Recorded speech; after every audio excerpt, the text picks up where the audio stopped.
Bonjour à tous et bienvenue dans la suite de notre série Pourquoi nous ne sommes pas VCO, l'ecclésiologie des saints pères et des saints conciles. Aujourd'hui, on va entamer notre analyse de la notion du péché de schisme dans les sources de l'Église orthodoxe, à commencer par les Saintes Écritures aujourd'hui, et par la suite dans différentes sources patristiques, depuis Saint Clément de Rome jusqu'à peut-être environ le XIIIe siècle. Je ne pense pas qu'on ira au-delà de l'analyse du cas des Arsénites au XIIIe, XIVe siècle. Et on a intitulé cette analyse de manière générale « Péché de schisme et ecclésiologie synodale, le mystère de l'unité ». Pour ceux qui ont suivi nos travaux sur Saint Cyprien de Carthage et Saint Firmilien de Césarée aussi, et deux saints évêques du IIIe siècle, qui se sont écrits, qui ont été en correspondance, vous savez que le mystère de l'unité, ça vient d'une formule qu'on a en latin dans les lettres de Saint Cyprien et dans la traduction latine de la lettre que Saint Firmilien de Césarée a écrite à Saint Cyprien en réponse à ses questions vis-à-vis de sa controverse avec Étienne de Rome. Et dans ces lettres qui se trouvent dans la correspondance de Saint Cyprien, y compris celle de Saint Firmilien, on trouve l'expression « sacramentum unitatis », qui est le latin pour le mystère de l'unité, ou le sacrement de l'unité, mais sacramentum est utilisé en grande partie par les pères latins de cette époque pour traduire le grec mysterion, mystère. Et donc c'est pour ça que quand les Grecs disent les saints mystères, les latins disent les saints sacrements, mais c'est la même idée fondamentalement. En tout cas, c'est la même notion, à tel point que pour parler de l'incarnation, par exemple, saint Hilaire de Poitiers parle du sacramentum incarnationis, le sacrement de l'incarnation. Ça ne regarde pas en particulier la notion de sacrement telle qu'elle s'est développée par la suite de manière technique, mais la notion de mystère en général.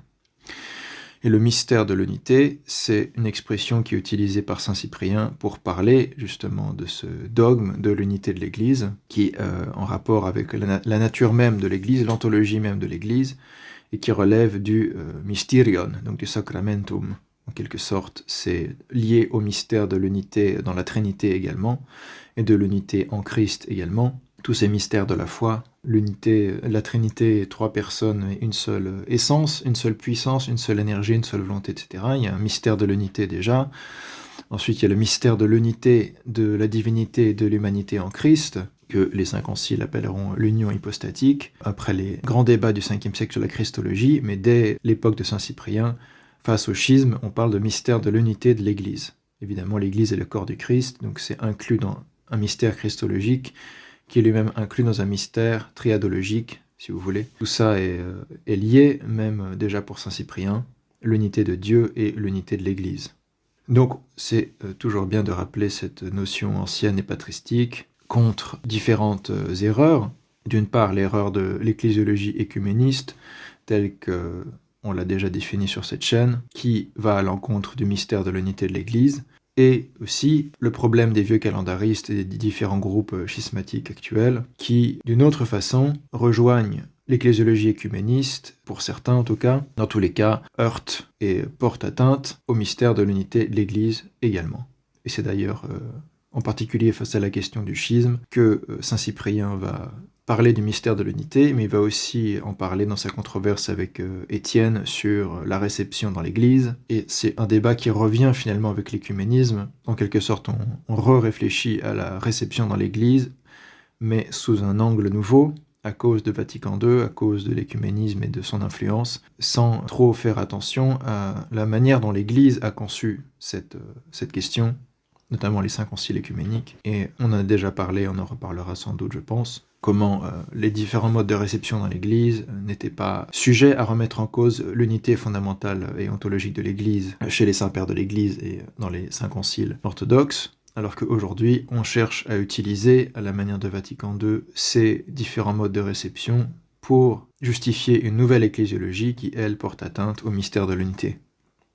Donc finalement, les questions qui étaient agitées à l'époque de saint Cyprien sont très pertinente de nos jours, et chacun cherche un petit peu à tirer Saint-Cyprien de son côté. Vatican II a prétendu s'inspirer beaucoup de Saint-Cyprien, et un certain nombre de théologiens catholiques romains prétendent toujours que Vatican II s'est inspiré de Saint-Cyprien dans ses documents sur l'Église, même si en réalité on voit pas vraiment en quoi, ou s'il l'a fait, c'est de manière à détourner finalement le discours de Saint-Cyprien, puisque c'est évident que la conception de l'Église qu'a Vatican II n'a à peu près rien à voir avec la théologie de Saint-Cyprien sur le sujet. Mais on cherche toujours à se l'attirer. C'est pour ça qu'on a passé pas mal de temps à étudier les lettres de Saint-Cyprien, son traité sur l'unité de l'Église, etc. Et je vous invite à aller voir dans les playlists, celles qui se rapportent à Saint-Cyprien. On a même une playlist qui réunit toutes les vidéos qu'on a produites sur l'ecclésiologie de Saint-Cyprien et Saint-Firmilien de Césarée. Vous pouvez aussi les regarder par thème, selon les différents angles qu'on a adoptés. En tout cas, voilà. Et on a cette photo du Saint-Synode de Bulgarie à l'époque du patriarche Néophyte, qui est né au ciel il y a quelques années, qui a été remplacé maintenant par le patriarche Daniel de Bulgarie. Et on voit un petit peu déjà par cette photo deux choses en termes d'ecclésiologie synodale. Vous voyez que les évêques sont tous assis en cercle, une espèce de salle circulaire, et ce côté collégial du cercle où chacun va être à peu près face à face, en tout cas au même niveau que l'autre, et évidemment le patriarche a un petit trône pour indiquer la primauté dans le collège. Donc c'est évident que la synodalité orthodoxe est toujours envisagée par une espèce d'équilibre entre l'égalité des membres du collège et le rôle de présidence qu'exerce le primat, quelque chose qui potentiellement peut être rapporté aux 12 apôtres. On voit très bien que Pierre a un rôle de leader, mais on voit aussi que chaque apôtre a la même valeur, la même dignité, le même honneur, comme dit saint Cyprien de Carthage d'ailleurs. Il va jusqu'à dire la même potestas, le même pouvoir, et ces deux choses fonctionnent ensemble. Donc ce qu'on voit aussi ici, le trône du patriarche néophyte, ici, indique qu'il est le président du synode, il est le patriarche, mais c'est ce qui garantit finalement une forme d'ordre et d'unité dans le fonctionnement du collège, mais c'est évidemment pas un pouvoir de juridiction sur les autres. On a déjà bien parlé de la différence entre la synodalité orthodoxe et la conception que s'en font les catholiques romains, où ils ne voient aucune contradiction entre le fait d'avoir des synodes et le fait qu'un des évêques a un pouvoir de juridiction absolue sur tous les autres, ce qui selon nous évidemment détruit en fait la vraie synodalité. Donc, commençons avec le péché de schisme dans les Saintes Écritures, ce sera notre première partie, et on poursuivra dans d'autres vidéos si Dieu le veut. Schisme et Ancien Testament pour commencer, avec un extrait du vocabulaire de théologie biblique, à la rubrique sur la notion de schisme. L'unité du peuple élu, précaire au plan sociologique. Alors, il donne toujours les références selon le texte massorétique. J'ai pas pris la peine de réadapter pour que ça soit les références de la Septante. Vous avez deuxième livre de Samuel 5.5, ça correspond au deuxième livre des règnes dans la Septante. Deuxième livre de Samuel 15, 6 et 13. Vous avez d'abord le chapitre, puis les versets 19, 41 à 22. Donc en gros, dans le second livre des règnes, on voit que l'unité du peuple élu est précaire au plan sociologique, mais elle était fondée sur une communauté de foi. C'est avant tout l'alliance avec Yahweh qui liait les tribus fédérées dans une même loi et un même culte, voir Exode 24, 4 à 8 et Josué 24.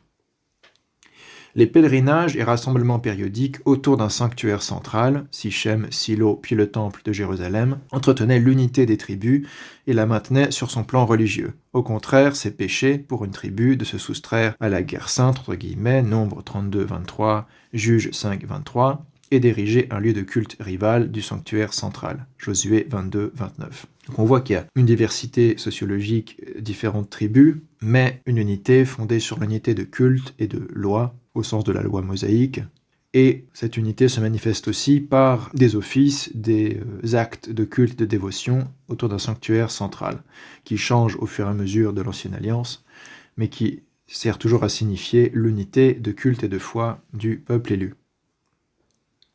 C'est donc bien sous son aspect de schisme religieux que la rupture est condamnée, et notamment le schisme entre Israël et Juda, c'est-à-dire les Samaritains, et ceux qui seront toujours appelés dans le Nouveau Testament Iusei, les Judéens, qu'on peut traduire par Judéens ou par Juifs, qui sont distingués ensuite des Samaritains, qui correspondent à ce qui reste du royaume d'Israël, le royaume du Nord, qui a fait sécession avec le royaume de Juda, C'est donc bien sous son aspect de schisme religieux que la rupture est condamnée. Le péché de Jéroboam fut de détourner les Israélites du sanctuaire central de Jérusalem en érigeant des sanctuaires concurrents. Voir premier livre des rois, 12, 27 et suivants, c'est-à-dire le troisième livre des règnes, si je ne me trompe pas, dans la Septante.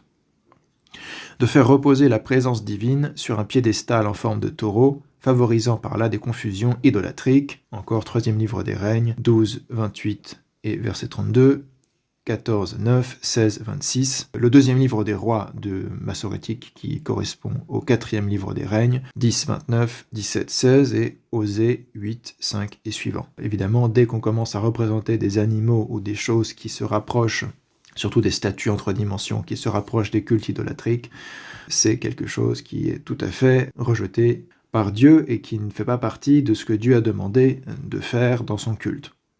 Dans l'Exode, le Lévitique, etc., Dieu décrit comment on doit lui vouer un culte. Il y a des images, mais il n'y a pas de statues en forme d'animaux. Il y a des statues en forme de chérubins, c'est un peu différent. Ce sont évidemment des créatures, des représentations de créatures célestes, sur lesquelles trône Dieu, évidemment. C'est le trône de Yahweh, le trône de la miséricorde dans le Saint des Saints. Mais c'est différent de représenter un piédestal en forme de taureau, qui n'est pas du tout ce qu'a demandé Dieu à son peuple. Et d'établir à Bethel des prêtres non issus de Lévi. Troisième livre des règnes, 12-31, 13-33, voire aussi le deuxième livre des chroniques, chapitre 13, versets 4 à 12. Donc plusieurs choses importantes. Une même loi et un même culte, c'est ce qui fait l'unité d'Israël. Un sanctuaire central, idéalement, Sichem, puis Silo, puis le temple de Jérusalem. Dans les premières périodes, c'est le tabernacle avec l'arche d'alliance, quand Israël est mobile, pas encore arrivé en Terre Sainte. C'est un centre mobile qui se déplace avec le peuple d'Israël, mais il y a toujours un sanctuaire central. L'arche d'alliance, dans le tabernacle, etc. Ensuite, cette arche est déposée dans le Saint des Saints du temple de Jérusalem, et le temple de Jérusalem devient un sanctuaire central fixe. D'où, comme le dit le texte, le problème du schisme religieux des Samaritains, du royaume d'Israël, qui non seulement part dans des cultes syncrétiques idolâtriques et érige d'autres sanctuaires. On verra tout à l'heure le passage où notre Seigneur Jésus-Christ rencontre la Samaritaine, ce sera l'occasion d'y revenir un peu. Donc il érige des sanctuaires concurrents, ce qui fait qu'il n'y a plus le sanctuaire central qui est symbole de cette unité d'Israël. Et en plus, le culte lui-même est modifié, favorisant des confusions avec les cultes idolâtriques des autres peuples, alors que Dieu a mis à part son peuple pour qu'il ne fasse pas comme les autres peuples, justement pour qu'il soit la portion du Seigneur. Et les Samaritains, notamment, établissent des prêtres non issus de Lévi, c'est-à-dire qu'ils établissent une prêtrise, un sacerdoce, qui n'est pas selon l'institution divine. Parce que selon l'institution divine, les prêtres sont tirés de la tribu de Lévi. C'est fondé sur Aaron et sa descendance. Ils ne pouvaient pas être tirés de n'importe quelle tribu, les prêtres. Et donc on voit qu'il y a aussi une invention d'une prêtrise qui n'a pas lieu d'être, qui n'est pas canonique déjà au sens de l'Ancienne Alliance. Et dans le vocabulaire de théologie biblique, aux colonnes 1203-1204. Même source, certains textes exiliques, donc de la période de l'exil à Babylone, annonçant la réunification d'Israël et de Juda, les deux royaumes qui se sont séparés, suggère que le schisme entrave non seulement la vie de foi du peuple saint, mais aussi la force de son témoignage devant les nations. Les nations, c'est-à-dire les peuples païens, les peuples qui ne sont pas Israël, ce qu'on peut appeler les goyim. Isaïe 43, 10 et suivant, 44, 8. Pour que celles-ci, les nations, se rassemblent à Sion, c'est-à-dire à Jérusalem, le sanctuaire central, la ville sainte par excellence, voir Jérémie 3, 17, il faut que Juda marche avec Israël. 3, 18, donc toujours Jérémie, voir aussi Isaïe 11, 12 et suivant, Ézéchiel 37, 11 et suivant, et 28. Donc dans les textes prophétiques de la période exilique, on remarque que idéalement il faut qu'Israël et Juda marchent ensemble, c'est-à-dire que le schisme soit guéri, qu'il n'y ait plus deux royaumes, qu'il n'y ait qu'un seul royaume, une manifestation de l'unité, pour que les nations se rassemblent à Sion. Évidemment, Jérémie et Isaïe sont les deux prophètes par excellence qui prophétisent l'Église, la Nouvelle Alliance et la conversion des nations, des Goyim, au Dieu d'Israël. C'est ce qui se réalise lors de l'incarnation du Christ et la fondation de l'Église, évidemment. L'unité du peuple saint est comme le reflet et l'attestation de l'unicité de son Dieu. C'est déjà un principe dans l'Ancienne Alliance. L'unité du peuple saint, qui est une forme de préfiguration de l'Église, et qui est déjà en quelque sorte désigné sous le nom d'église dans la Septante, qui traduit certaines notions hébraïques par le grec ekklesia, synagogie ou ecclesia. La synagogue et l'église sont des termes assez équivalents dans la Septante. C'est un rassemblement, c'est l'assemblée du peuple de Dieu. Et on a des textes qui parlent aussi du rassemblement de l'assemblée des saints dans les psaumes, l'ecclesia au Sion. On a eu l'occasion d'en parler dans nos vidéos sur la vénération des saints. Donc il y a déjà cette idée d'unité du peuple qui est liée à l'unité de Dieu. C'est le peuple qui est la portion du Seigneur, qui est unique. Et ce sera repris par les pères de l'Église concernant l'unité de l'Église. On va maintenant regarder plusieurs passages de la Torah, notamment. Dans le Lévitique, au chapitre 10, il est question du feu étranger. C'est un épisode qui sera aussi cité, auquel il sera fait allusion par les pères de l'Église, lorsqu'ils aborderont le problème du schisme. C'est l'épisode de Nadab et Abihoud, selon la traduction de la version de la Septante, qu'on a adopté ici, la Bible des Septante, le Pentateuque d'Alexandrie, sous la direction de Doniez et Arles. Donc c'est vraiment une traduction du texte grec du Pentateuque, qui d'ailleurs est à l'origine du mot Pentateuque, Pentateuchos, les 5 rouleaux ou le livre, ou le rouleau qui contient les 5 livres, on ne sait pas exactement comment le traduire, c'est en fait le nom grec de la Torah, qui a été donné par les Septantes. Donc le Pentateuque d'Alexandrie, c'est le Pentateuque, véritablement, c'est-à-dire la Torah traduite en grec. Donc, dans le 10e chapitre du Lévitique, on peut lire « Or, les 2 fils d'Aaron, Nadab et Abihoud », donc les fils d'Aaron qui sont voués à la prêtrise, a priori, Aaron qui était désigné, ordonné comme le premier prêtre, ces 2 fils, prenant chacun leur cassolette, y avaient déposé du feu et y avaient jeté du parfum, y avaient apporté devant le Seigneur un feu étranger, Proshinengan enandikirio pir alotrion, que le Seigneur ne leur avait pas enjoint. O ou prosetaxen kyrios aftis. Il sortit un feu venant du Seigneur, keexilsen pir parakyrio, et il les dévora, et ils moururent devant le Seigneur. Un peu plus loin, il est dit, et Moïse dit à Aaron et à Éléazar et Ithamar, ses fils qui lui restaient, ceux qui n'avaient pas brûlé dans ce feu, ne retirez pas la tiare de votre tête et ne déchirez pas vos vêtements, en signe de deuil, afin que vous ne mouriez pas. Alors sur toute la communauté il y aurait colère. Vos frères, toute la maison d'Israël, pleureront l'embrasement dont ils ont été embrasés par le Seigneur. Et de la porte de la tente du témoignage vous ne sortirez pas, afin de ne pas mourir. Car l'huile de l'onction, celle qui provient du Seigneur, est sur vous. Togar eleon tishchrisios to parakiriu efimin. Et ils firent selon la parole de Moïse. Donc on voit dès le vivant de Moïse lui-même et d'Aaron lui-même, le problème du schisme, c'est le problème du feu étranger, du feu illicite. Ici, le feu, c'est le feu du sacrifice, vous l'aurez compris. Il s'agit d'offrir des sacrifices à Yahweh, au Seigneur, mais Nadab et Abihoud le font sans la bénédiction, sans la légitimité qui va avec. C'est appelé pir alotrion, un feu étranger. Et évidemment, les pères de l'Église mettront en rapport ce feu étranger avec l'Eucharistie des schismatiques, si vous voulez. Le sacrifice offert par les schismatiques, c'est comme un feu étranger, même si on n'utilise plus de feu, évidemment, c'est un sacrifice non sanglant. On a l'eau chaude du zéon, mais l'image du feu étranger va rester, évidemment, comme type de l'activité schismatique. Donc le crime de Nadab et Abihoud, c'est qu'ils apportent devant le Seigneur un feu étranger que le Seigneur ne leur avait pas enjoint. Ils n'ont pas la bénédiction de faire ce sacrifice, un petit peu comme Caïn, si vous voulez. Les schismatiques Nadab et Abihoud font comme Caïn, qui offre un sacrifice qui n'est pas agréé par Dieu, alors que Abel, lui, offre un sacrifice qui est agréé par Dieu. Évidemment, la différence, c'est la légitimité, la sincérité. Et ici, évidemment, le fait d'offrir avec ou sans bénédiction, puisqu'ils font partie d'un corps, ils sont les fils d'Aaron, et ils agissent de leur propre chef, sans que ça soit demandé par Aaron ou Moïse, qui sont les intermédiaires entre Dieu et Israël. Donc ils se séparent du corps en agissant de leur côté, à leur propre façon, et non selon les commandements de Dieu. Et Dieu les punit en leur envoyant un feu, un peu comme il avait fait pour Sodome et Gomorrhe. Il envoie un feu qui dévore Nadab et Abihoud.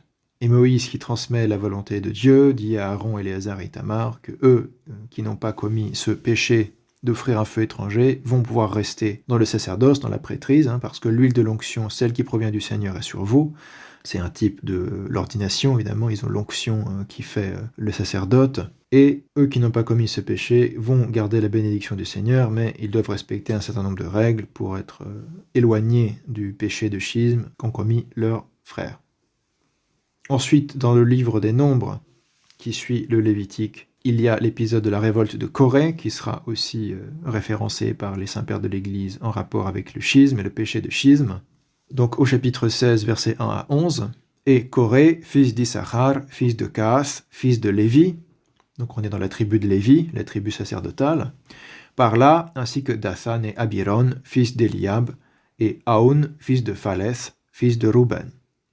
Là, c'est la tribu de Ruben. Ils se levèrent contre Moïse, ainsi que 250 hommes des fils d'Israël. Là, c'est ce qu'on appelle une révolte, une mutinerie. On a Corée qui, lui, est de la tribu de Lévi, et Dathan et Abiron, deux autres personnes qui sont de la tribu de Ruben, et qui créent une faction qui s'élève contre Moïse, avec 250 hommes qui les suivent, qui sont des fils d'Israël, donc c'est bien une scission en interne. Dirigeants de la communauté, membres du conseil et hommes de renom. Ils se levèrent ensemble contre Moïse et Aaron. Alors que Moïse et Aaron sont évidemment ceux qui, par excellence, ont été choisis par Dieu pour diriger le peuple d'Israël à cette époque-là. Et ils dirent, ouvrez les guillemets, qu'il soit clair pour vous que toute la communauté forme une totalité de saints et que le Seigneur est parmi eux. Eh bien, pourquoi vous êtes-vous levés au-dessus de la communauté du Seigneur ? En fait, ils ne sont pas contents que Moïse et Aaron aient un rôle supérieur aux autres. Ils considèrent que toute la communauté est une totalité de saints, etc., etc., et donc ce serait un argument contre le principe de hiérarchie. C'est un petit peu un schisme protestant avant l'heure. Et entendant cela, Moïse tomba sur la face. Il parla à Corée et à toute sa communauté en ces termes. Dieu a passé en revue et connu les siens et les saints, et les a amenés à lui, et ceux qu'il s'est choisis. Il les a amenés à lui. Faites ceci, prenez pour vous des braseros, Corée et toute sa communauté, et déposez sur eux du feu, et déposez sur eux de l'encens devant le Seigneur. Demain, et il arrivera que l'homme que choisira le Seigneur, celui-là sera saint. Donc c'est une sorte d'ordalie du feu, d'ordalie par le sacrifice. On pense toujours à Abel et Caïn. On pense aussi au prophète Élie qui réalise aussi des miracles et des ordalies par le sacrifice, en appelant le feu du ciel pour descendre sur son sacrifice, etc. Et non sur celui des faux prophètes. Et ici, c'est entre les deux, entre Abel et Caïn et entre le prophète Élie, on a Moïse qui dit « Chacun va faire un feu et va brûler de l'encens dessus, donc offrir un sacrifice d'encens. » Et c'est ce qui permettra de savoir qui a raison. Cela doit suffire, fils de Lévi, fin de l'intervention de Moïse. Et Moïse dit à Corée, « Soyez à l'écoute, fils de Lévi. Est-ce vraiment peu de choses pour vous ce fait que le Dieu d'Israël vous ait mis à l'écart de la communauté d'Israël et qu'il vous ait amené vers lui pour accomplir les actes du service de la tente du Seigneur ?» Le Lévira, puisque Corée fait partie de cette tribu qui a été choisie par Dieu pour fournir la classe sacerdotale, les prêtres, et pour vous tenir devant la communauté afin de rendre le culte pour eux. Il vous a amené, toi et tous tes frères, les fils de Lévi, avec toi, et vous cherchez à exercer la prêtrise ou le sacerdoce, Kezitite Yeratevin. Voilà comment tu agis, toi et ta communauté qui s'est rassemblée contre Dieu. Si que passai synagogisu, isnithrismeni proston theon. Et Aaron, qui est-il, que vous grondiez contre lui? Fermez les guillemets. Donc Moïse reproche à Corée d'être indigne de l'honneur que Dieu lui a conféré en faisant partie de la tribu de Lévi. Il devrait être honoré d'avoir cette fonction sacerdotale, et au lieu de ça, il est jaloux du surplus de pouvoir et du rôle supérieur de Moïse et Aaron, qui ont été choisis en particulier par Yahweh pour diriger Israël. Et il se révolte et il crée un schisme, une séparation, et que Moïse décrit comme étant une communauté rassemblée contre Dieu. Une synagogue, une communauté, un rassemblement qui est rassemblé proston theon, ici contre Dieu. Un autre cas qui, évidemment, fera écho au schisme qui commence à se créer dans l'Église dès le 1er siècle, aux dissensions du moins qui se créent à l'Église dès le 1er siècle, comme en font preuve les épîtres de saint Paul aux Corinthiens, puis l'épître de saint Clément de Rome aux Corinthiens, et qui deviendront aussi par la suite, dans certains cas, des vraies séparations nettes, des coupures nettes du corps, comme c'est le cas du schisme de Novatien au IIIe siècle. La suite de ce texte, les versets 15 à 27, « Et Moïse fut extrêmement mécontent et dit au Seigneur, « Ne prête pas attention à leur offrande. Je n'ai rien pris de ce qu'aucun d'eux désirait, et je n'ai fait de mal à aucun d'eux. » Donc Moïse n'a rien fait contre les commandements du Seigneur, il fait qu'obéir à Dieu. Il demande au Seigneur de ne pas prêter attention à leur offrande, qui est un feu étranger. Et Moïse dit à Corée, « Sanctifie ta communauté et soyez prêts devant le Seigneur, toi, eux et Aaron, demain. Et prenez chacun votre brasero, et vous poserez sur eux de l'encens, et vous amènerez chacun devant le Seigneur votre brasero. Et toi et Aaron, chacun votre brasero. » Donc on va comparer en quelque sorte qui est légitime entre le groupe de Corée et Moïse et Aaron. Chacun prit son brasero, et ils déposèrent sur eux du feu, et ils jetèrent sur eux de l'encens. Et Moïse et Aaron se placèrent près de la porte de la tente du témoignage. Et Corée organisa contre eux la coalition de toute sa communauté près de la porte de la tente du témoignage. Et la gloire de Dieu se fit voir à toute la communauté. Il y a la Shekinah, la présence divine qui arrive, et le Seigneur parla à Moïse et à Aaron en ces termes. C'est une forme de théophanie qui arrive à ce moment-là. Le Seigneur dit, « Séparez-vous du milieu de cette communauté, et je les anéantirai définitivement jusqu'au dernier. » Et ils tombèrent sur leur face et dirent, « Dieu, Dieu des esprits de toute chair, s'il est vrai qu'un homme a commis une faute, est-ce sur toute la communauté qu'est la colère du Seigneur ?» Et le Seigneur parla à Moïse en ces termes. « Parle à la communauté en ces termes. Retirez-vous tout autour loin de la communauté de Corée. » Ceux qui veulent se repentir de leur schisme doivent s'éloigner de ce groupe de Corée qui a fait sécession. Et Moïse se leva et se rendit auprès de Dathan et Abiron, et tous les anciens d'Israël s'y rendirent en même temps que lui. Et il parla à la communauté en ces termes. « Séparez-vous loin des tentes de ces hommes endurcis, et ne touchez à rien de ce qui leur appartient, afin de ne pas périr avec eux à cause de toutes leurs fautes. » Et ils se placèrent à l'écart de la tente de Corée tout autour, et Dathan et Abiron sortirent et se placèrent près des entrées de leur tente, ainsi que leurs femmes, leurs enfants et leurs compagnies. Donc ce qui se passe, c'est que Corée est endurci dans sa volonté de se rebeller, se révolter contre Moïse et Aaron, qui va jusqu'au bout de cette sorte d'ordalie par le sacrifice à Dieu. Mais Moïse va voir les deux qui ne sont pas de la tribu de Lévi, mais de la tribu de Ruben, et qui ont commencé le schisme avec Corée, mais qui, eux, ne font pas partie de la classe sacerdotale, Dathan et Abiron, et il les convainc de s'éloigner de la tente de Corée, donc de celui qui, ayant été de la tribu de Lévi, s'est séparé des autres. Parce que le Seigneur veut bien faire miséricorde à ceux qui ne sont pas directement responsables en termes de clergé du schisme, s'ils se repentent et s'ils rejoignent le groupe principal qui est celui de Moïse et d'Aaron. Ici, on voit un petit peu un traitement différent de ceux qui posent en sacerdote ou qui ont trahi leur propre fonction sacerdotale comme Corée, et ceux qui ont suivi, comme Dathan et Abiron, et tous ceux qui se sont rangés de leur côté pour former cette communauté schismatique. La suite du texte, Nombre 16, versets 28 à 35, et 17, versets 1 à 5. « Et Moïse dit, « En ceci vous connaîtrez que le Seigneur m'a envoyé faire tous ces travaux, car je ne les fais pas de moi-même. Si eux meurent selon la mort de tous les hommes, si leur revue se fait aussi selon le passage en revue de tous les hommes, ce n'est pas le Seigneur qui m'a envoyé. Seulement le Seigneur fera montre d'un prodige, et la terre, ouvrant sa bouche, les engloutira, avec leurs maisons, leurs tentes et tout ce qui leur appartient.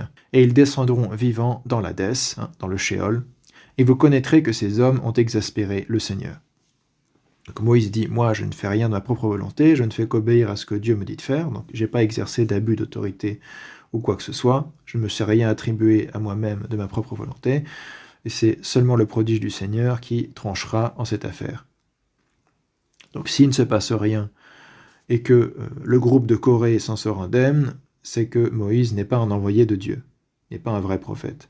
Mais si Moïse a raison, ils seront engloutis, vivants dans le Sheol. Traduit déjà dans la Septante par O-Hadis, l'Hadès. Or, quand il eut cessé de prononcer toutes ces paroles, la terre se fendit sous eux, et la terre s'ouvrit et les engloutit, eux et leurs maisons, et tous les hommes qui étaient avec Corée et leur bétail. C'est pas simplement Corée, mais tous les schismatiques, tout le groupe qui suit Corée et qui ne se repent pas, tous les hommes qui sont avec lui et leur bétail, et tout ce qui leur appartient en quelque sorte. Ils descendirent eux-mêmes et tout ce qui leur appartenait, vivant dans l'Hadès, et la terre les recouvrit, et ils furent exterminés du milieu de la communauté. tout le groupe qui suit Corée. C'est pas simplement ceux qui sont la cause directe du schisme, mais tous ceux qui suivent le schisme également. Et saint Cyprien dira la même chose, évidemment, il dira « Novatien est comme un aveugle qui guide des aveugles ». Et tous ceux qui suivent Novatien sont des aveugles qui suivent un aveugle, guidés par un aveugle, et ils sont eux aussi condamnés et condamnables, tout autant que Novatien lui-même. Ils sont tout aussi séparés de l'Église que les fauteurs du schisme eux-mêmes. Donc on ne peut pas trouver pour excuse qu'on n'est pas à l'origine du schisme, mais on est simplement dans un schisme comme ça parce qu'on y est né ou parce qu'on préfère être dans ce groupe-là, etc. Non, être dans le schisme, c'est partager la condamnation de ceux qui ont créé ce schisme, et c'est ce qu'on voit très bien dans cet épisode de Corée. Tous ceux qui restent avec Corée et autour de sa tente sont engloutis. Ceux qui se sont éloignés parce qu'ils ont accepté de reconnaître qu'ils avaient tort, qui sont retournés du côté de Moïse et Aaron, ont été épargnés par les autres. Et tout Israël, les gens autour d'eux, s'enfuirent à leur voix, car ils disaient « Pourvu que la terre ne nous engloutisse pas ». Et un feu surgit, envoyé par le Seigneur, et dévora les 250 hommes qui apportaient l'encens. Et le Seigneur dit à Moïse et à Éléazar, le fils d'Aaron, le prêtre, Tonyerea, « Enlevez les braseros de bronze du milieu des carbonisés, et parsème là ce feu étranger. Topirto alotrion tuto. Car ils ont sanctifié les braseros de ces pécheurs par leurs cadavres, et faisant des plaques martelées, un pourtour pour l'autel, car ils ont été apportés devant le Seigneur, ils ont été sanctifiés, et ils sont devenus un signe pour les fils d'Israël. Un signe qu'il ne faut pas se révolter contre l'autorité de Dieu. Et Éléazar, fils d'Aaron, le prêtre, prit tous les braseros de bronze qu'avaient apportés les carbonisés, et ils les ajoutèrent comme pourtour pour l'autel. Donc ils s'en servent pour décorer ou orner l'autel dans la tente de témoignage. Comme mémorial pour les fils d'Israël, afin qu'aucun étranger à la lignée, Aloyenis, celui qui n'est pas de la descendance d'Aaron, Oshuk estin ectus spermatos Aaron, n'avance déposer de l'encens devant le Seigneur. Et alors il n'en sera pas de lui comme de Corée et de sa coalition, ainsi que le Seigneur a parlé par la main de Moïse. Fin de ce passage du livre des Nombres. Donc on voit bien que Corée, c'est le seul qui est la tribu de Lévi, et les autres qui le suivent ne sont pas de la tribu de Lévi, donc ils ne sont pas légitimes du tout. Déjà que lui s'est séparé de l'unité, les hommes qui sont avec lui ne sont pas légitimes du tout, et c'est eux qui apportaient l'encens pour sacrifier au Seigneur, alors qu'ils n'ont pas la légitimité pour apporter l'encens.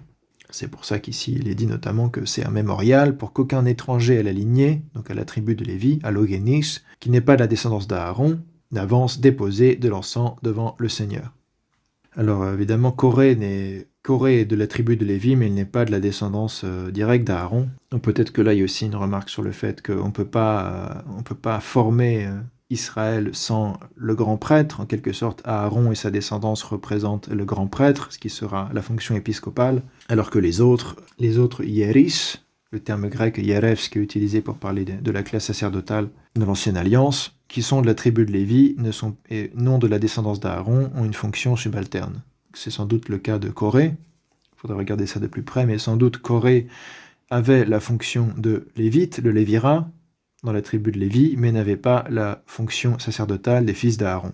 Donc il a transgressé ce qui était pour lui légitime de faire, et il a créé un groupe, une parasynagogue on peut dire, il a créé une synagogue qui n'est pas celle de Moïse et d'Aaron, donc une parasynagogue, et une révolte, et là c'est appelé à nouveau feu étranger, topirto alotrion. Donc on voit qu'il y a un lien qui est fait entre l'épisode de Nadab et Abihoud, les fils d'Aaron dans le Lévitique, et ici la révolte de Corée dans le livre des Nombres, qui eux aussi offrent un feu étranger, topirto alotrion, au Seigneur, et ils sont directement punis par Dieu.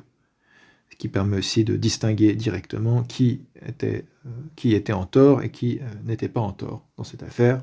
Et ça sert de mémorial pour qu'une telle chose n'arrive plus et qu'on suive toujours le grand prêtre.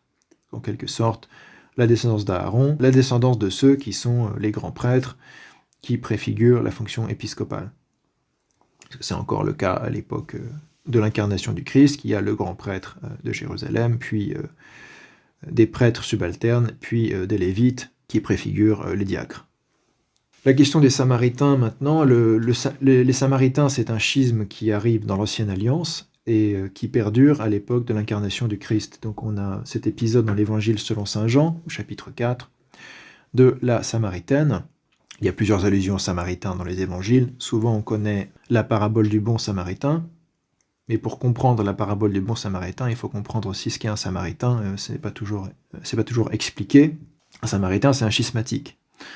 Donc évidemment, la parabole prend encore plus de relief, si vous voulez, du fait que c'est un schismatique, un Samaritain, quelqu'un qui n'est pas du peuple, du vrai peuple d'Israël, qui aide son prochain beaucoup plus que le prêtre, le lévite qui passe, qui eux sont légitimes, qui eux ne sont pas des schismatiques, etc. Donc le Christ met en contraste, pour montrer la valeur des bonnes œuvres, met en contraste que même le Samaritain qui est un schismatique, et on voit bien que le Christ n'a pas un autre point de vue que celui-là d'ailleurs, peut opérer des bonnes œuvres et aider son prochain et aimer son prochain beaucoup plus que même le prêtre et le lévite qui eux ne sont pas empêchés de schisme mais ne prêtent pas attention à leur prochain. Ce qui fait la valeur de cette parabole, c'est aussi une espèce de dimension polémique, de dire à des juifs que le bon samaritain a mieux respecté les commandements que le prêtre et le lévite. Alors qu'évidemment, si on suit une logique un peu facile, les juifs considéraient les samaritains comme de toute façon en dehors de l'alliance, en dehors du peuple, et donc forcément moins bien que les juifs qui seront forcément meilleurs. Et Jésus-Christ les met en garde, elle leur dit non, bien que vous soyez dans le peuple élu, vous pouvez en fait être moins agréable à Dieu que le samaritain qui fait attention à son prochain et qui est le gardien de son frère. Ce qui justifie pas le schisme des Samaritains en soi. C'est une parabole sur les œuvres, les bonnes œuvres et la pratique des commandements. Mais on va voir dans ce passage justement de l'Évangile selon saint Jean que, selon notre Seigneur, c'est bien les Juifs qui sont le vrai peuple de Dieu et pas les Samaritains. C'est aussi le contexte de cette rencontre avec la Samaritaine. Il, Jésus, vint donc dans une ville de Samarie nommée Sichar, près du domaine que Jacob avait donné à son fils Joseph. Or là se trouvait le puits de Jacob. Puits de Jacob qui était probablement un lieu de pèlerinage et un lieu sacré important pour les Samaritains. Jésus, fatigué de la route, s'assit à même le puits. C'était environ la 6e heure. Une femme de Samarie vint puiser de l'eau. Là, quand quelqu'un qui fait partie d'Israël, un Israélite, entend cette phrase, il comprend une schismatique, cette femme qui vient de ce groupe schismatique vient puiser de l'eau. Quelque chose que tout le monde n'entend pas aujourd'hui parce qu'ils ne savent pas forcément qui sont les Samaritains, mais c'est ça que ça veut dire. Cette femme qui, en plus d'être une femme seule, isolée, parce que les apôtres vont presque reprocher au Christ de parler avec une femme qui est isolée, parce que c'était mal vu. C'est toujours mal vu dans les sociétés traditionnelles. En plus, elle est une femme de Samarie, c'est-à-dire elle ne fait pas partie du peuple d'Israël véritable, elle est en schisme avec Israël. Jésus lui dit « Donne-moi à boire ». Et rien que le fait que le Christ lui demande de lui donner à boire, en contexte, c'est quelque chose qui fait polémique, qui a une dimension polémique, puisqu'il y a cette idée que ceux qui se sont séparés du véritable Israël, on ne doit même pas leur adresser la parole, on doit encore moins boire ou manger en leur présence. Il y a cette idée qu'on va retrouver chez saint Jean, dans les épîtres de Jean, concernant ceux qui sont des gnostiques et qui n'enseignent pas la vérité et qui enseignent des doctrines étrangères. Saint Jean dit ne leur adressez même pas un salut, sinon vous partagez à leurs œuvres mauvaises, etc. Et dans les épîtres de saint Paul, on retrouve cette idée-là aussi avec ceux qui sont des impudiques, ceux qui sont notoires pour tel ou tel péché public et qui ne se répandent pas et qui font partie de l'Église. Saint Paul dit ne mangez pas avec eux, ne parlez pas avec eux, ne cherchez pas à être en leur compagnie pour qu'ils comprennent que ce qu'ils font est mal, etc. Donc on est dans cette logique-là, qui est toujours celle des apôtres. En théorie, un bon Israélite ne doit pas adresser la parole à cette femme de Samarie. Or, Jésus-Christ lui demande à boire. Là encore, il y a une dimension polémique énorme. Ses disciples, en effet, étaient allés à la ville pour acheter des provisions, donc il est en l'absence de ses disciples. Ce qui explique pourquoi il se permet des choses qui pourraient les scandaliser, mais comme ils ne sont pas là, ils ne seront pas scandalisés a priori. La femme samaritaine lui dit alors, encore à l'oreille d'un juif, ça veut dire la femme schismatique. La femme lui dit, comment toi qui es judéen, Yudéosh, on pourrait dire judéen ou juif, donc qui fait partie du royaume de Juda en quelque sorte, non seulement qui est de Judée, mais il fait partie de ce royaume de Juda qui a son centre à Jérusalem et qui n'est pas en communion, on pourrait dire, avec les Samaritains qui ont créé d'autres centres, d'autres sanctuaires. Il y a une autre montagne qu'ils considèrent comme leur lieu sacré et pas Jérusalem et Sion. Donc c'est vraiment un schisme.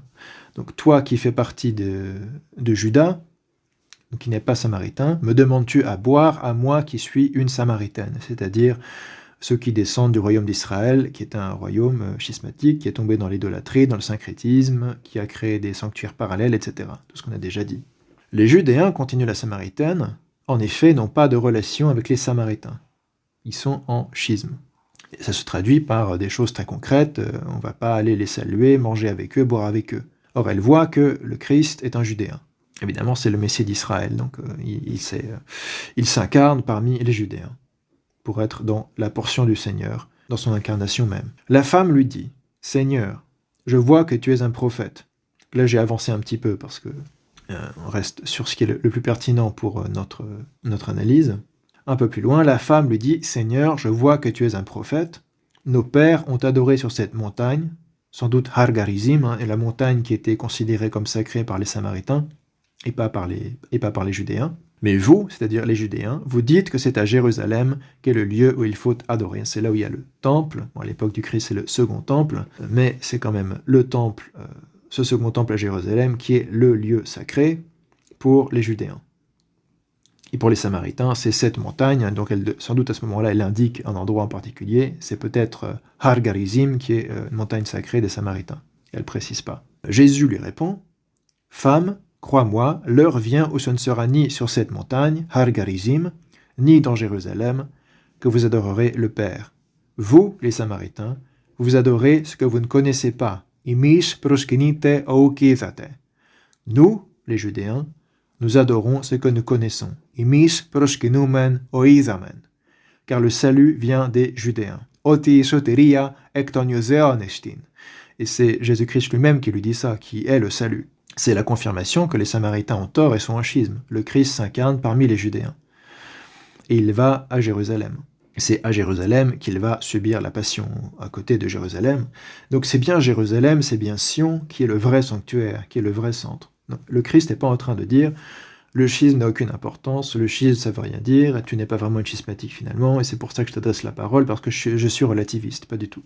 Le Christ lui dit que le salut vient des Judéens, ils ont raison, et c'est bien Jérusalem qui est le sanctuaire, qui est agréé à Dieu, mais il lui annonce la nouvelle alliance. Il lui prédit la nouvelle alliance. Ce n'est pas sur cette montagne ni à Jérusalem que bientôt vous allez adorer. Mais l'heure vient, et c'est maintenant, où les vrais adorateurs adoreront le Père en esprit et en vérité, car ce sont de tels adorateurs que le Père désire. Dieu est esprit, et ceux qui l'adorent doivent l'adorer en esprit et en vérité.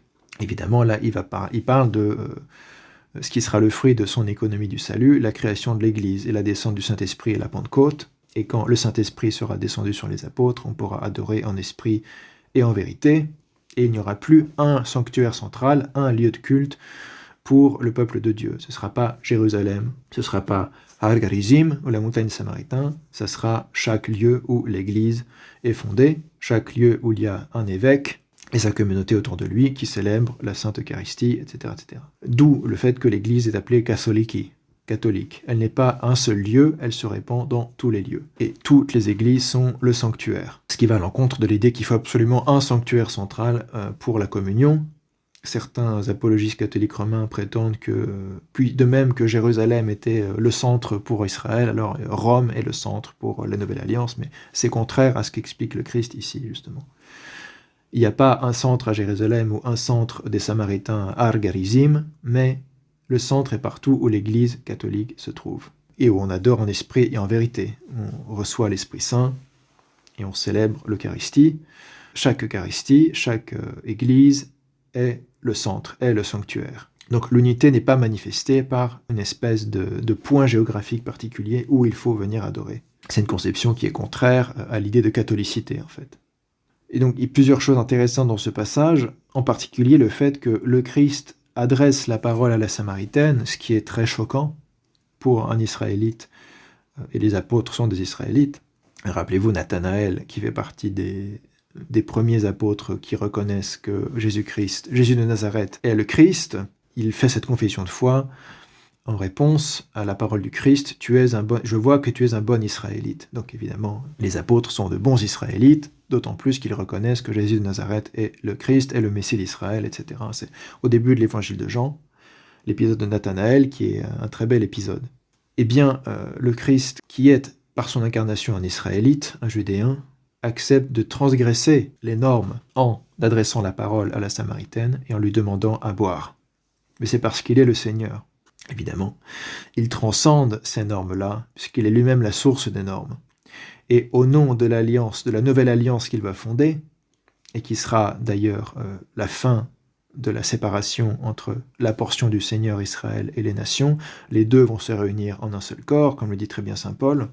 La fin de l'inimitié entre Juifs et Goyim, c'est la nouvelle alliance de Jésus-Christ, qui accomplit les prédictions de Jérémie et d'Isaïe sur la conversion des nations et la condamnation de ceux d'Israël qui ne reconnaissent pas leur Messie. Donc il a cette autorité qui transcende les normes du peuple juif, du peuple des Judéens, et il s'adresse directement à la Samaritaine comme quelqu'un qui pourra rejoindre la nouvelle alliance, pourra rejoindre l'Église en tant que Samaritaine si elle reconnaît son Messie. Tout est là dans ce passage en fait, c'est que bien qu'elle soit en schisme, elle aussi va pouvoir être appelée à rejoindre le peuple de Dieu sous sa nouvelle forme de corps du Christ, si elle reconnaît que le Messie d'Israël est Jésus-Christ.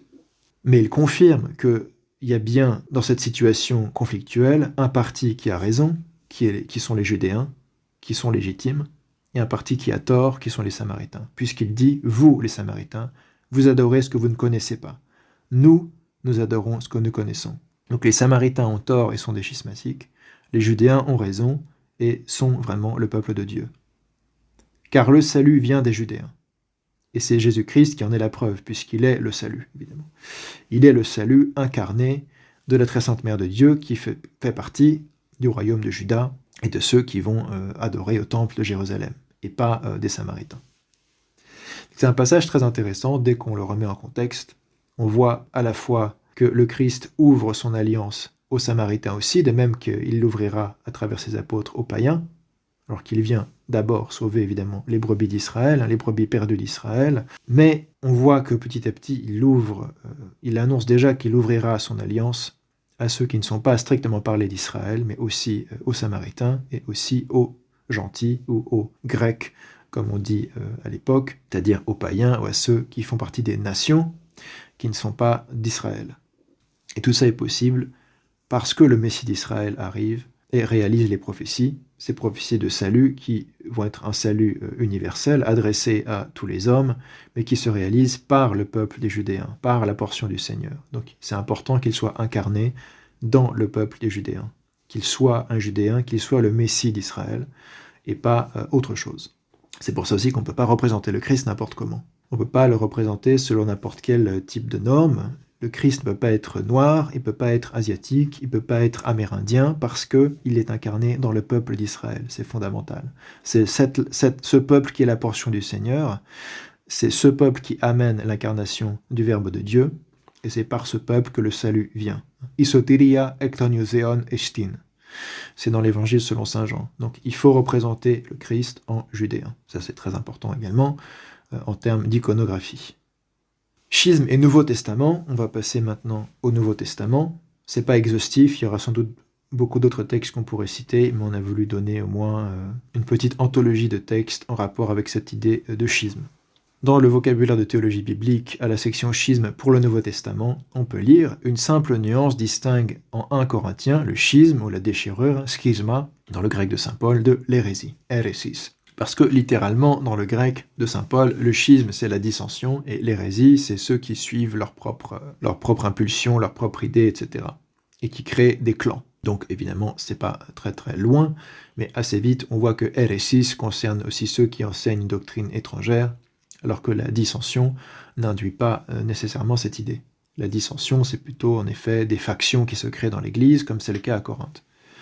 Alors que l'hérésie, c'est des gens qui vont même s'indépendantiser de l'enseignement apostolique, pour ainsi dire. Figuré par celles qui ont existé en Israël et contredit sa nature d'assemblée de Yahweh, voir premier livre des Chroniques 28.8, ces dissensions, schismata, littéralement ces dissensions, fractionnent l'Église en clans rivaux et contredisent sa nature de corps du Christ. Tout l'objet de saint Paul dans ce passage de la première épître aux Corinthiens, à laquelle fera référence saint Clément de Rome, d'ailleurs, quand il écrira aux Corinthiens. Il fera référence à ces épîtres de Paul. Dans ce corps, la division éventuelle apparaît comme une monstruosité. 1 Corinthiens 12, 25. C'est un fruit de la chair. Galates 5.20, voire 1 Corinthiens 3.3 et suivants. Pourvoyeuses du péché. Ce sont les hommes charnels qui ne voient pas plus loin que leurs petits intérêts personnels qui créent ces factions. C'est surtout à Corinthe que Paul rencontre le mal des divisions entre fidèles, voir 1 Corinthiens 1.10, 11.18 et suivants et 12.25. Or, écrit-il, le Christ est-il divisé ? N'est-ce pas en son nom seul qu'ils ont été baptisés, lui seul qui les a sauvés par sa mort ? 1 Corinthiens 1.13. Les fauteurs de coterie ne sont pas réellement des sages, 1 Corinthiens 2.6, ni des spirituels, 1 Corinthiens 3.1. Et Paul condamne les dissensions que provoque un empressement désordonné pour les charismes spectaculaires. Tous enfin méconnaissent le plus grand des dons spirituels, 1 Corinthiens 12.31.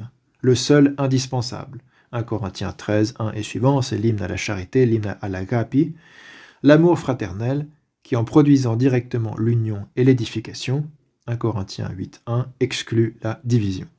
Évidemment, c'est dans cet épître aux Corinthiens que se trouve au chapitre 13 le fameux hymne à la charité de saint Paul. Parce que les dissensions qui se créent à Corinthe sont des atteintes à la charité fraternelle, à l'amour fraternel, et ce sera le thème central de l'épître de saint Clément de Rome, qu'on reverra dans une prochaine vidéo. Donc, une bonne partie de l'essentiel est déjà dans ces remarques de saint Paul, même si la réaction à laquelle réagit saint Paul n'est pas un schisme caractérisé tel qu'on l'entend aujourd'hui, ou tel que c'était le cas entre les Samaritains et les Judéens. Parce que c'est dans l'église de Corinthe qu'il y a plusieurs factions qui se créent. Mais on ne considère pas forcément qu'ils ont créé plusieurs églises en soi, c'est peut-être le début des dissensions, et donc il y a ces tensions dans l'église de Corinthe, mais ça n'est pas forcément devenu des sectes à part de l'église. Donc Paul s'adresse à eux tous comme étant encore dans l'église en quelque sorte, mais en dissension, et donc agissant contrairement à l'idéal de l'amour fraternel. Mais très vite, ce terme de schisme sera utilisé aussi pour ceux qui, de cet état de faction, deviennent réellement des sectes, c'est-à-dire des groupes séparés du corps. C'est plus seulement des dissensions là, mais des séparations. Schisme au sens de séparation, de coupure ou de déchirure. Même source sur le même thème, même s'ils épargnent l'unité de foi, qu'ils menacent pourtant chaque fois qu'ils suivent ou précèdent une propagande hérétique, les déchirements internes contredisent donc la nature de l'Église et blessent la charité. C'est pour ça qu'au bout d'un moment, en fait, c'est pas qu'ils contredisent la nature de l'Église, mais c'est qu'ils se séparent de l'unité de l'Église, puisque l'Église ne peut pas changer de nature.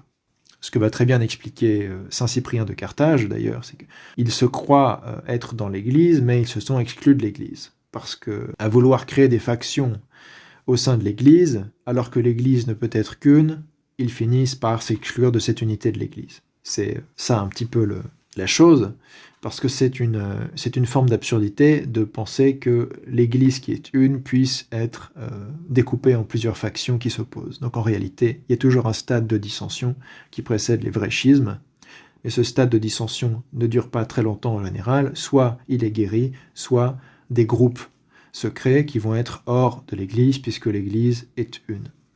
Et saint Cyprien va commenter ainsi l'image de la tunique sans couture du Christ. On aura l'occasion de revenir là-dessus. Une seule tunique qui ne peut pas être décousue. Donc il peut y avoir des déchirements internes, mais à terme, si ce n'est pas guéri, ça va créer des groupes qui seront considérés comme en dehors de l'unité du corps. Saint Jean suggère de ce deuxième effet une conséquence importante. Le témoignage que l'Église doit rendre au Christ est entravé, puisque c'est à l'amour mutuel des chrétiens qu'on reconnaîtra ceci pour ses disciples. Voir Jean 13, 35. La tunique sans couture et non déchirée, dans Jean 19, 23 et suivants, signifie peut-être que Jésus est le grand prêtre de son sacrifice et que son Église est indivise.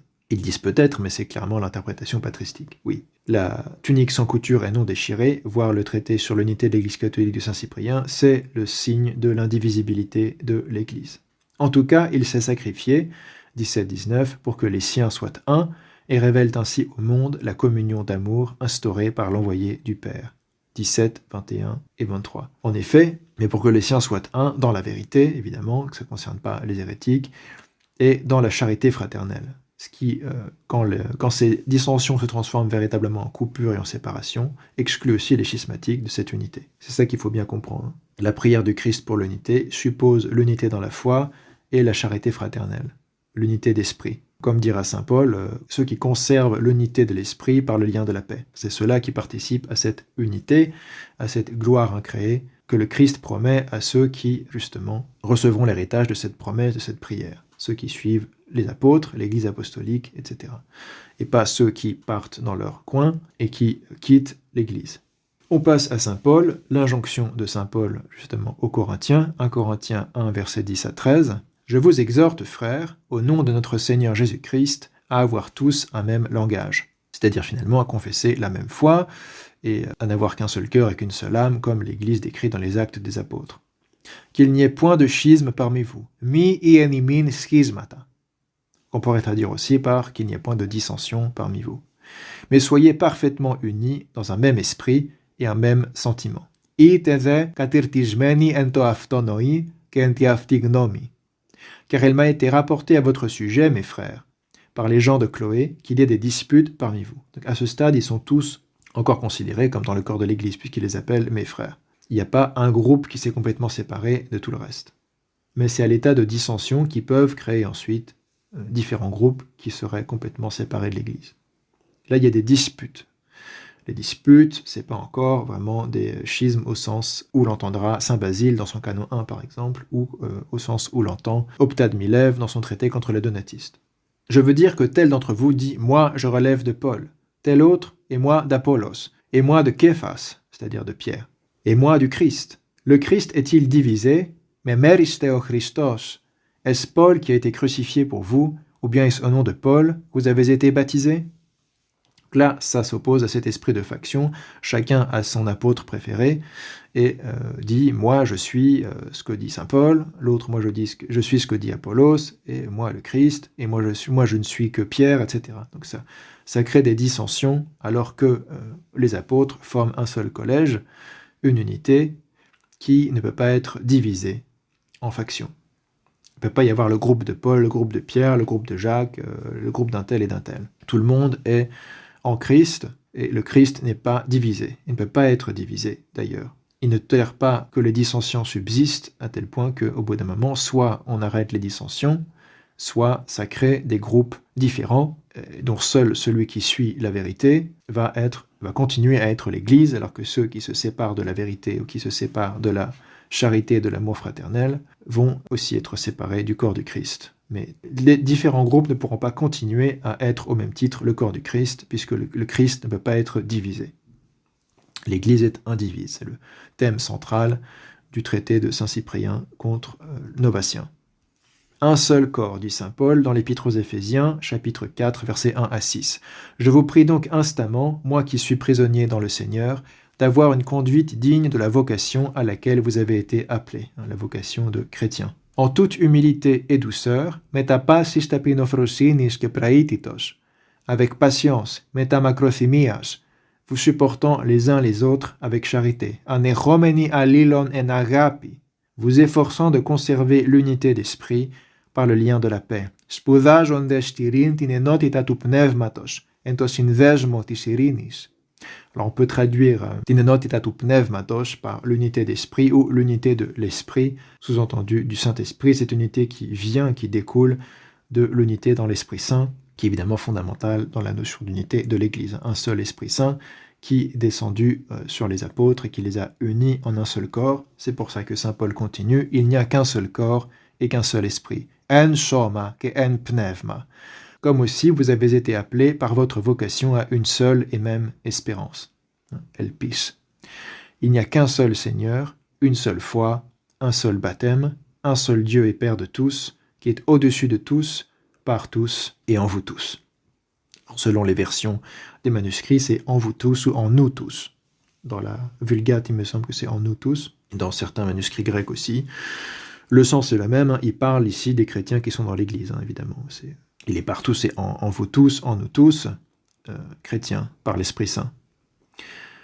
Évidemment, c'est souvent glosé comme une formule trinitaire. Le Père qui est au-dessus de tous, la personne du Père, par tous, la personne du Verbe de Dieu, et en vous tous, par l'Esprit Saint.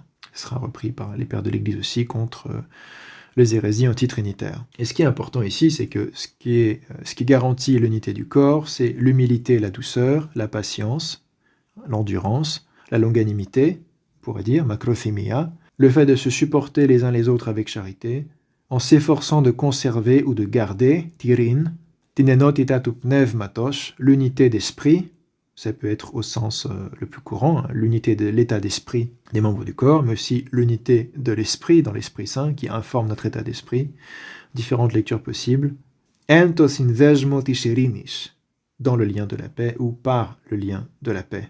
Donc c'est aussi par le lien de la paix, si on interprète comme ça le ento, qu'on conserve l'unité de l'esprit, et pas par la dissension, et pas par le schisme, et pas par les coupures. Parce qu'il n'y a qu'un seul corps et qu'un seul esprit. Donc on doit prendre garde, par le lien de la paix, à conserver l'unité de l'esprit, de peur d'être coupé du corps. Et coupé du corps veut dire aussi coupé de l'esprit. On a l'occasion de le voir en particulier avec saint Irénée de Lyon, qui a un passage très fort là-dessus. Divers vases, une seule maison. Seconde épître à Timothée, chapitre 2, versets 16 à 21. Fuis les discours vains et profanes, saint Paul s'adresse à Timothée, qu'il a ordonné pour être le superviseur de l'église à Éphèse, ce qu'on pourrait appeler un évêque déjà, au sens qui sera clairement celui de ce terme chez saint Ignace d'Antioche. Il a une fonction de supervision d'une église locale. Saint Paul le dit, fuis les discours vains et profanes, car leurs auteurs iront toujours plus avant dans l'impiété, et leur parole fera des ravages comme la gangrène. Donc on n'entre pas en quelque sorte trop dans le jeu de ces hérétiques qui disent n'importe quoi. Mais le solide fondement de Dieu demeure ferme. Portant ce sceau, le Seigneur connaît ceux qui sont à lui. Et qu'il s'éloigne de l'iniquité, celui qui prononce le nom du Seigneur. Dans une grande maison, il n'y a pas seulement des vases d'or et d'argent, mais il y en a aussi de bois et de terre, les uns pour des usages honorables, les autres pour des usages vils. Si donc quelqu'un se purifie de ces choses-là, il sera un vase d'honneur, sanctifié, utile au maître, propre à toute bonne œuvre. Ce qui est important, et je pense que c'est un passage qui serait utilisé par saint Augustin contre les donatistes, dans l'Église, il n'y a pas que des gens dignes, il n'y a pas que des gens qui sont des saints, il n'y a pas que des gens qui pratiquent les commandements correctement, il n'y a pas que des exemples, il n'y a pas que des modèles. Donc saint Paul dit que dans une même maison, il n'y a pas que des vases d'or et d'argent, mais aussi des vases de bois et de terre. Non seulement tout le monde n'a pas les mêmes charismes, mais aussi tout le monde n'a pas le même scrupule à suivre dignement, comme il le disait, la vocation ne se comporte pas en rapport avec la dignité de leur vocation, de leur appel dans le Christ, comme il le disait aux Éphésiens. Et ils sont des vases de bois et de terre, c'est-à-dire des vases indignes pour des usages vils.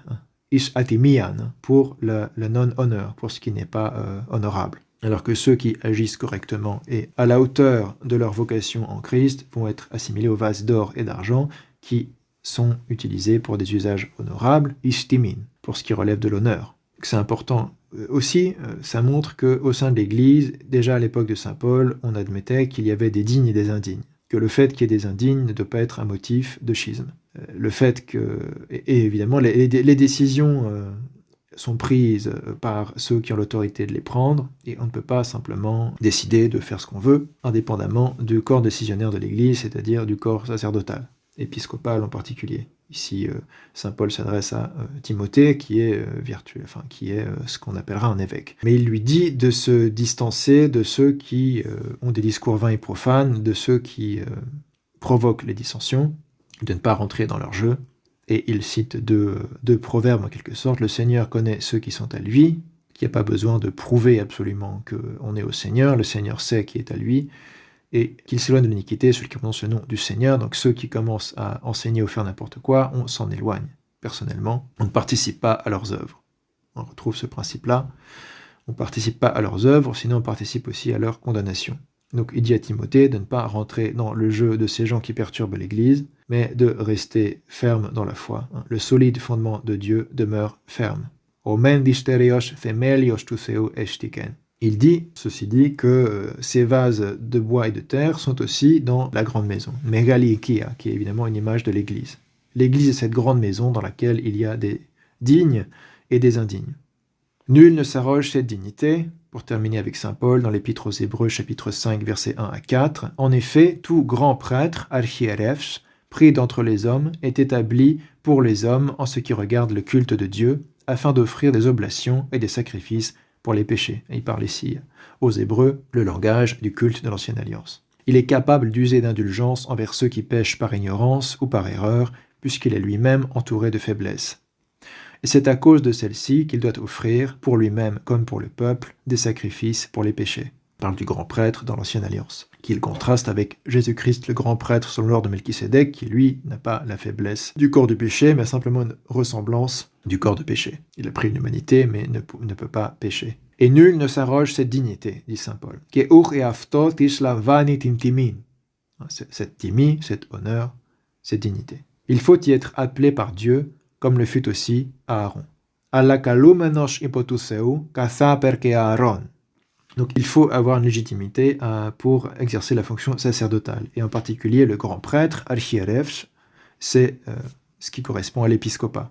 À l'épiscopie, le grand prêtre, c'est celui qui est au-dessus des simples prêtres, comme l'évêque, et en particulier donc vis-à-vis de l'épiscopat, ici, même si c'est dans un langage de l'Ancienne Alliance, saint Paul dit qu'on ne peut pas s'arroger cette dignité, on ne peut pas devenir évêque n'importe comment, il faut y être appelé par Dieu et avoir une institution canonique. C'est comme ça que le comprendra saint Cyprien de Carthage, quand il applique cette réflexion à Novatien, et saint Cyprien considère que ceux qui sont canoniquement institués, c'est la confirmation qu'ils ont été appelés par Dieu d'ailleurs. Pour lui, il n'y a pas de contradiction entre les deux. Celui qui va être ordonné canoniquement est appelé par Dieu, est élu et choisi par son Église, et puis est ordonné par au moins 3 évêques, comme dira le Concile de Nicée, par les évêques de la région, de la province. Mais il doit être élu par la communauté, qui est en quelque sorte la manifestation de l'élection divine. Il faut être appelé par Dieu, et si saint Cyprien a raison, être appelé par Dieu signifie être appelé à cette fonction par l'Église canonique, par le vote de ceux qui élisent les évêques, leurs évêques, et par l'ordination canonique qui relève de cette élection, à laquelle aboutit cette élection, alors être élu anticanoniquement ou contre le vote de l'Église, contre la décision des évêques de la province, sans leur assentiment, sans l'assentiment de la majorité, et idéalement du métropolite, etc., comme le dira le Concile de Nicée, c'est ne pas avoir l'appel de Dieu. On n'est pas appelé par Dieu, mais on s'arroge cette dignité, comme dit saint Paul. On prend pour soi-même cette dignité. Et afto tislamvani. Saint Paul dit on ne peut pas s'arroger cette dignité, donc on doit être élu correctement, on doit être élu selon l'assentiment du corps, en particulier épiscopal quand il s'agit des évêques. Si on n'est pas élu canoniquement, on ne peut pas être ordonné canoniquement, et donc on s'arroge cette dignité.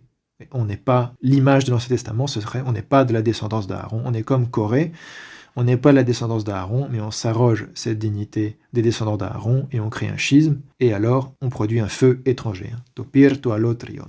Donc si on rapporte ça à la Nouvelle Alliance, c'est très clair que ceux qui sont ordonnés évêques anticanoniquement, comme Novatien, et qui créent un schisme, apportent au Seigneur un feu étranger par leur sacrifice et sont spirituellement engloutis dans la dèce, dans la mort spirituelle, ou dévorés par le feu divin.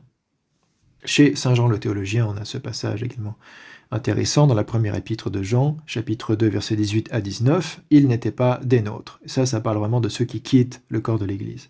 Pas simplement des dissensions au sein d'une église locale, comme chez saint Paul aux Corinthiens, mais ceux qui partent, qui s'éloignent et qui sont plus en rapport avec l'église apostolique. Conformément à ce que vous avez appris sur la venue de l'Antichrist, dit saint Jean, voilà qu'à présent il y a plusieurs Antichrists. Par là nous connaissons que c'est la dernière heure. Ils sont sortis du milieu de nous, donc du groupe apostolique et des églises fondées par les apôtres, ils sont sortis du milieu de nous, mais ils n'étaient pas des nôtres. Eximon exilthon, alukishan eximon. Car s'ils avaient été des nôtres, ils seraient demeurés avec nous. Igar ishan eximon, memenikishan anmethimon. Mais ils en sont sortis afin qu'il soit manifeste que tous ne sont pas des nôtres. Alina fanerososhin otiukisipandes eximon. Donc le fait même de sortir de l'Église manifeste en quelque sorte qui était dans le même état d'esprit et qui ne l'était pas. Qui vivait de cette charité fraternelle, de cette unité de l'esprit, ou qui n'en vivait pas, au point de perpétrer ce péché de schisme. Le fait d'être sorti de l'Église manifeste qu'on n'avait pas compris l'Église, on ne vivait pas l'Église, on n'était pas réellement unis à ce corps du Christ dans notre état d'esprit, ce qui nous a poussés à sortir du corps de l'Église. Je répète, ils sont sortis du milieu de nous, mais ils n'étaient pas des nôtres. Car s'ils avaient été des nôtres, ils seraient demeurés avec nous, mais ils en sont sortis, afin qu'il soit manifeste que tous ne sont pas des nôtres. Finalement, le fait que dans l'Église il y ait des dignes et des indignes, c'est une chose, mais ceux qui vraiment sont éloignés de l'état d'esprit de l'Église vont le manifester en quittant littéralement l'Église. Ça va encore avoir des échos dans le combat de Saint Cyprien contre les novatianistes, cette idée-là évidemment. Il dit, ou d'autres schismes qui ont lieu à son époque en Afrique. Et pas que novatiens, il y avait aussi d'autres schismes africains, schisme de Nova et d'autres. Il y a eu différents types de scissions dans l'Église d'Afrique. Et il dira de certains, lui, il est carrément sorti de l'Église, ce qui montre que finalement il n'avait pas le même état d'esprit. Et en fuyant l'Église, il a montré lui-même qu'il était condamnable. En parlant de quelqu'un qui devait être jugé par les évêques, mais qui a quitté l'Église avant même de pouvoir être jugé. Alors Saint Cyprien dit, il s'est jugé lui-même en quittant l'Église. Ça veut dire que quitter la communion de l'Église, c'est déjà, en quelque sorte, faire peser un jugement sur soi-même, alors que si on reste dedans, on peut être jugé par l'Église, on peut être jugé par les évêques, et les évêques prennent une décision. Mais si on sort avant même qu'un jugement ait été fait, on s'auto-juge, en quelque sorte, on s'auto-exclut de la portion du Seigneur. Pour terminer, un passage de l'épître de Saint Jude, versets 17 à 23, des hommes moqueurs. On se base ici sur l'édition critique. C'est un texte qui a été conservé avec des variantes assez importantes dans les manuscrits, selon les versions. Et le texte byzantin est différent de celui-là. L'édition critique se base sur les manuscrits, certains manuscrits qui sont assez anciens et fiables. Et je trouve que c'est l'édition critique de l'épître de Jude qui parvient à donner un sens satisfaisant, on va dire, alors que le texte reçu byzantin ne donne pas nécessairement un sens satisfaisant. Donc je précise que c'est ici l'édition critique, le texte reconstitué, et non le texte byzantin. Pour vous, bien-aimés, souvenez-vous de ce qui vous a été annoncé d'avance par les apôtres de notre Seigneur Jésus-Christ. Ils vous disaient qu'à la fin des temps, il y aurait des hommes moqueurs, vivant au gré de leurs convoitises impies. Il s'agit de ces gens-là qui provoquent des divisions. Hommes psychiques qui n'ont pas d'esprit. Psychiki, pneumamiechondes. Pour ceux qui doutent, prenez-les en pitié. Ushmen eleate viacrinomenus. Sauvez-les en les arrachant au feu. Ush veshojete ekpiros arpajondes.